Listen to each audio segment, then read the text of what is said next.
ಹಾಕೋ ನೀನು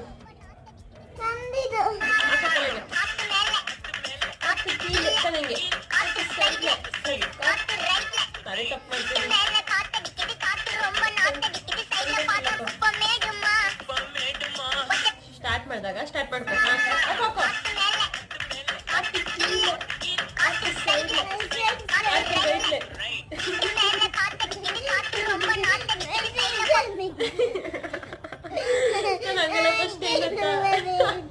ಇಲ್ಲಿ ನೋಡಿ ಹಿಂಗಿತ್ತು ಇಟ್ಕೋ ಕೈ ಇಟ್ಕೋ ಇಲ್ಲಿ ಇಟ್ಕೋ ಇಲ್ಲಿ ಇಟ್ಕೋ